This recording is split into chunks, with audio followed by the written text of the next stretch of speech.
একটা জিনিস শেয়ার করতেছি, বিশেষ করে এই যে অটো চার্জার দেখতেছেন, মানে হচ্ছে আপনার ট্রাকে করে ঢাকায় আনতেছে, মানে বাড়ি থেকে দেশ থেকে ট্রাকে করে ঢাকায় আনতেছে, মানে অটো চালার জন্য।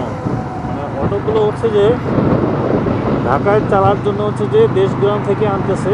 খুবই একটা দুঃখের বিষয় যে দেখতেছেন ঢাকায় কীভাবে অটো চার্জারগুলো বাড়তেছে। দেখেন, আসলে এটা খুবই একটা তাজ্জব বিষয় যে গাড়ি ঘোড়াগুলো যেভাবে ঢাকা শহরে বাড়তেছে, এগুলো আসলেই মানে ঢাকা শহরে ঢুকানোর হচ্ছে দেওয়াটাই বন্ধ করে দিতে হবে। দেখেন যে আমরা কোথায় যাব, এভাবে যদি অটো রিক্সা ঢাকা শহরে বাড়ে, একের যেগুলো অবৈধ যানবাহন তার মধ্যেও এগুলো বাড়তেছে। তাজ্জব বিষয় দেখতেছেন, মানে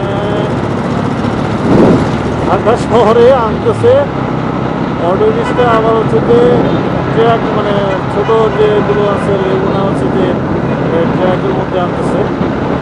আসলে এটা খুবই দুঃখজনক বিষয় যে আমরা চাচ্ছি যে ঢাকা শহর অটো রিক্সা মুক্ত হোক, কিন্তু এটা তো মূলত হচ্ছেই না, দিন দিন আরও বাড়তেছে বেশি বেশি করে।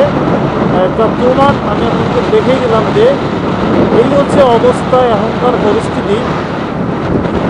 সরকার যদি এখন যদি এগুলো পরিস্থিতি না সামলাতে পারে, সামনে আরও বড় ধরনের বিপদ আসবে। এই জন্য আমি বলতেছি যে এগুলো দ্রুত বন্ধ করে দেওয়ার জন্য, কারণ ভবিষ্যতে আরও বড় একটা সমস্যার মধ্যে ফেস করতে হবে। তো এই হচ্ছে অবস্থা ঢাকা শহরে। কয়েকবার দেখলাম যে এগুলো তো অটোরিক্সা চলবে, মানে কি এমন কোনো জায়গা নাই যে চলবে না। খুবই দুঃখের বিষয় বলতেছি। তো